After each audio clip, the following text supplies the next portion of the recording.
be fun to have a camera up there to take a picture twice a day and just get a shot of it going from bare soil from winter to the beautiful garden center displays. But we never quite get that done. We got to do that this year. But so that's just a picture from above showing the plants, and you can kind of see the meandering pathways. Trees are still a little more structured. We do a drip irrigation to save water and to be a little more green and save some costs on watering, especially this year. But our plants, our staff did such a great job of taking care of everything through this hot summer. Everything was just perfect. It's still perfect going into fall. It's amazing how well they did. I think our water bill went from a normal $3,000 a month with no sewer tax up to $7,000 a month this summer. But everything's green. This is Jody. She's been with us for over 20 years, and she's one of our garden center staff and takes care of the plants and handles sales. And Kathy is she's one of our buyers for our plant materials as well as for our home decor goods. And our other people here, Linda and just went blank on Lori. Linda and Lori, yes. They're kind of hilarious people to work with. They're just great people. They're a lot of fun, and the customers love them. And Ian is a guy from the nursery. Bill Kresko's his father, who's our manager out of the growing division, and Ian does the plant transfers on our own trucks to Moline. But we bring in, this is a load of plants just fresh from the growing division. We bring in fresh plants all the way through the season. Like ours is not just leftovers. We're bringing new stuff in all the time for our customers. Active in our community, as I said, the field trips, it's so much fun to have kids come around, and we've done landscape plantings with different schools and different organizations and things, so it's a big part of our business is being community involved. Just another shot of the garden center, Moline. And you can see we actually have some large overstory trees planted around there too. Those are specimen trees, so our customers can see what their tree will look like. You know, you're buying a 2-inch caliper tree now, what a 45-foot tree of that same variety would look like.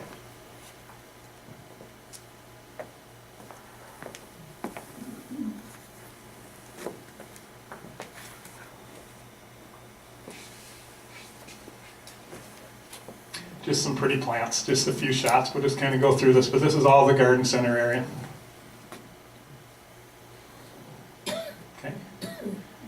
We also display some of our hardscapes that we do in our landscape business to show people different walls, different brick, different patios and things, just to give a feel for what can be done in your own yard. Water fountains and water features, backdrops, benches, turtles. And fall is a great time to plant. It's, like I said, we can start digging again trees out of the fields and shrubs out of the fields when they go dormant.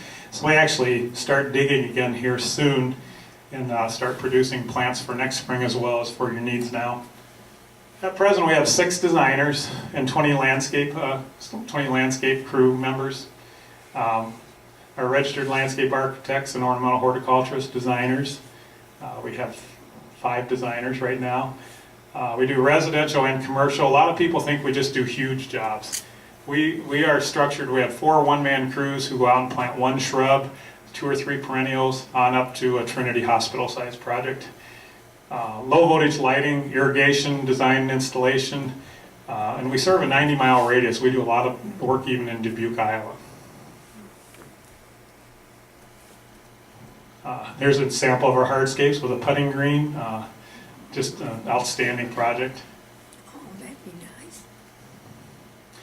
This is the project I mentioned earlier, and my dad's landscape looked much nicer than what this was. This was after the wind shear hit, and it took a deck off of this house, and the guy did not do anything for a number of years after the wind shear hit.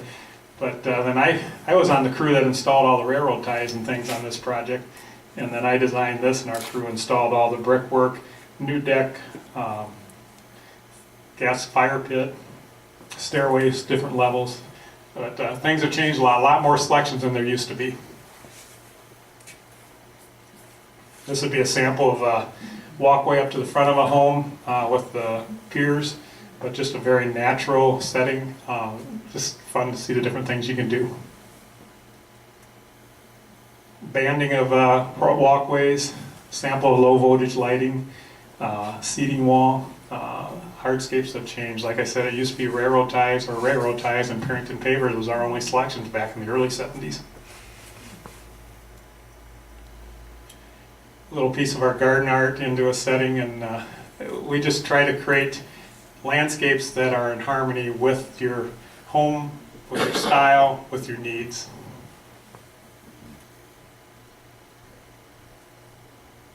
Another project. A fun area, sunken hot tub into this area. It's just, I wish I didn't have the hose in there, but real neat shot though, and the brickwork and stuff, it all laid out beautifully.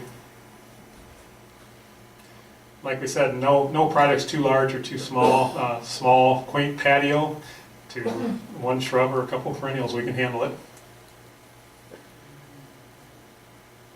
Water features are a popular item too. The recirculating water with koi fish. We have a koi pond in our yard, and the koi actually see you come out the door, they'll come up and wait for you to feed them even. What do you do about the raccoons? It's deep enough for the raccoons that they have to be able to get on all fours to catch a fish. And also we put a tube underneath the rock so they actually can swim into the, it's like a piece of downspout tile that you put in there and they can swim into that. Just make sure the other end's open because they can't turn around and they have to swim out the other end. So, but lighting is another thing. We do a lot of low voltage lighting design and installation, and just be a sample of the lights on the waterfall, lights throughout the patio area. It's amazing the lighting effects you can come up with. Lawn irrigation is an important part. Wasn't as important for the 2 years, the three years ago and 2 years ago when we had rain every weekend, but the vibrating plows, how we plow the pipe into the ground, it doesn't destroy your lawn. And right now we're doing irrigation shutdowns. So this is Trinity at Terrace Park. This is one of the larger projects we've done, largest water feature we've ever done, but the stones were lifted in with a crane. They weighed about 500 pounds up to 2,000 pounds a piece, the stones that are in this water feature. The architect that designed it was out of Chicago, and I was the estimator bidder on this project. And he never came down once to show me what his expectations were on this waterfall, so I just created it. So it turned out very nice. I'm proud of it. This is the liner for that water feature, just to give you an idea how huge this project is. This is setting the stones, our crew's setting the stones.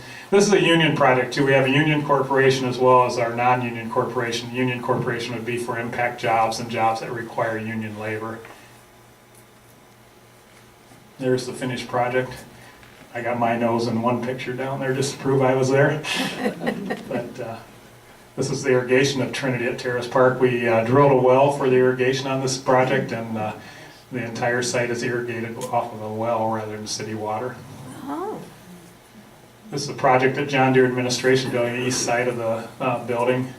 We didn't build the original walls, but the original walls failed, and we came in and rebuilt those this summer in the 104-degree heat. It was hot.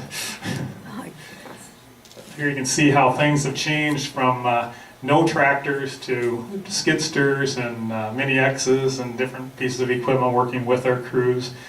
Our crews are able to handle the equipment, most of it themselves. We hire some of the operation of the mini X and that by others, just with their expertise. It was a nice project on a hot, I thought it'd be cool down there on the east side. It wasn't cool anywhere this summer during that time period, but the crew, in one day, 6 guys moved 36 ton of wall stone. And I never told them how many tons they each did. They each moved 6 tons of wall stone, tearing the walls down. The day I got over there, they had this whole wall down, and one day it was like, how did they do that? This is a great day. This is my brother Jack and my dad and myself. And this was when we got the Integrity Award. And it was a very special day and a fun picture to have to look back at. This is our company slogan here. We will help you create beauty in your life by providing professional, innovative services and high-quality products. All of our endeavors are based on a foundation of family values, community service, and customer satisfaction, and growing with the community since 1950. And I think that's it, Evan. Thank you. more. This is a before shot that we did at my dad's landscape, which still looked very nice, and this is what we turned the front of the house into just this past year. So. Well, there must be some questions. Yeah, any questions? I've got time for some questions, sure. Yes? Are you looking at me? What's that? Are you looking at me? Yes. You mentioned a fire pit. How does the city look at a fire pit since they don't allow leaf burning? Recreational fire. You can have recreational fire. You don't have to have a hot dog stick. If you just have a fire, you're all sitting around, that's recreational and that's fine. But yeah, you can't burn leaves in it or burn rubbish in it by any means. Yes? Exactly where is the Taylor Ridge?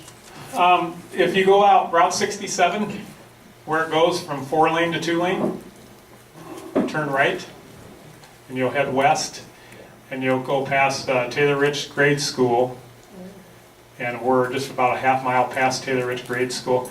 Or you can come up Turkey Hollow Road, past Holmes Pressler out there, go up to the T intersection by the school and hang a right. And as the farmer said at our first location out in Taylor Ridge, it's the only farm with brush growing in the fields. Any other questions? Yes? You didn't mention memorial stones put in with a lot of trees around here. Do you coordinate that? Or? Yes, we can. We usually use Moline Memorial Park or Moline Memorial. They do the grinding of the stones for us. It can be done on a boulder. We've got the boulder if you want to pick out the boulder, and then we can get it down there, have it engraved. But yes, we do. That's a very popular thing too. Yes? Whom do we call if we want to schedule a consultation for a project? You call the Moline office for that, and we can line you up with one of our design staff who fits your schedule and your needs. But what we try to do is see what days are good for you, and we can assign the person to you. All of our staff does a great job. But if it's something more complex, we have some of us that handle a little bit more complex than some others do. And we also have some that are better at perennial gardens than others too. So we kind of fit the designer to the needs too. But yeah, call 762-6226. Yes? With winters around here, how do the water features work here compared to, I mean, you see them all out west, of course, but back here, how common and what kind of things you have to be aware of when you put those in? This question was the water features around here with our cold winters, how do they fare and how different is it? The water features, you need to put a bubbler in it if you have koi or fish in it. And it's just a small bubbler that just puts air into it. And you float a 100-watt floating heater in it to keep the ice open just in one spot so any gases can escape so the fish don't suffocate. But the fish they're cold-blooded. They just kind of lay on the bottom. They can get about 2 good kicks if they get nervous and then they slow down. But it's rare to lose fish, honestly. I don't know, Evan, do you think we don't have... I went to, you have to pull out the water pump for the winter, so, or you can keep it running with a heater. But over in Bettendorf, there's a guy with some large koi in only about 150-gallon pond, and they survive every year with the bubbler and heater. Yeah, it's actually amazing how well they do.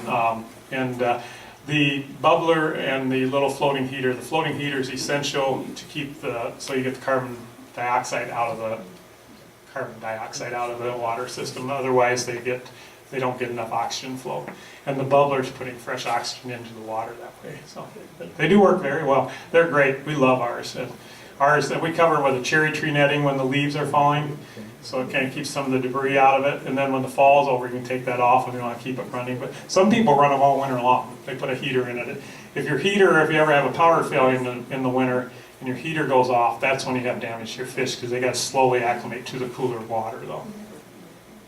Any other questions? If not, I thank you very much. Enjoyed talking with you. Thank you. Thank you, Kurt. A couple of announcements here. In November,